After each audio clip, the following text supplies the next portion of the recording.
Disclaimer: Stephen is not a medical or legal professional, and his advice is not legal or medical advice. This channel is intended solely for entertainment purposes, and no reliance should be placed on answers whatsoever. Hi everyone, remember if you have a question for Stephen, you can leave it in the comments below. Stephen, please help me. I keep leaving the fridge door open, and my fruit and vegetables are reaching room temperature, shortening their shelf life. This is a problem, and I'm spending a lot of money on buying new fruits and vegetables every single day. Do you know if there is anything I can do? Jody P. Hi Jody, thanks for your question. It is really difficult learning to use new technology. A way you might minimize wasting money is by buying just enough fruit and veg to use for that day.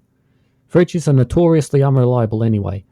I read an article on the net that most fridges don't actually change the temperature of food at all, but create a placebo effect, which makes you think that the food you put in it is cold.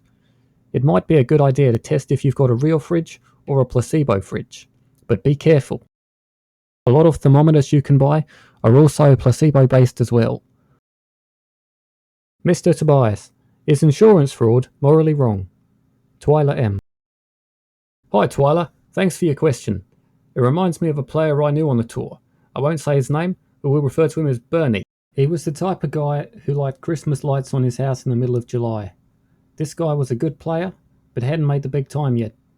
Unfortunately, there is a great deal of inequality in the sport, and the money that Bernie was making was nowhere near the kind of money that a fella at the top of the sport like me was getting. So Bernie was really struggling to pay all the travel costs, coach fees, hotel bills, everything. But he came up with this wizard idea to make a bit of extra cash. He noticed that as an elite athlete, he was actually able to physically overpower most people, and could use this to make them pay him. Sadly, it turned out that this was actually frowned upon in most countries, so he decided to approach it from the other side.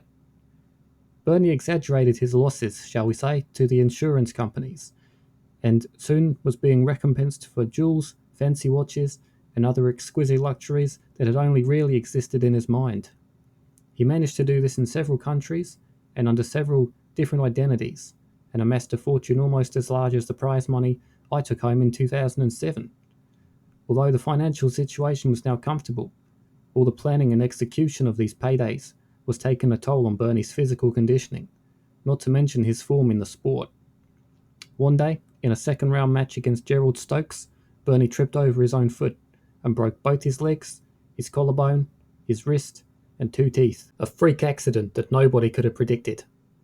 Fortunately, players of the sport are encouraged to get large insurance claims on their health, and such an incident was covered. Bernie was given just over $9 million, but never competed professionally again. I believe this answers your question. Thank you very much for watching. I hope that you've enjoyed my video. If so, please like it, please subscribe to my channel, and remember, if you have a question, request, or feedback for me, please leave it in the comments. Thank you very much. See you later.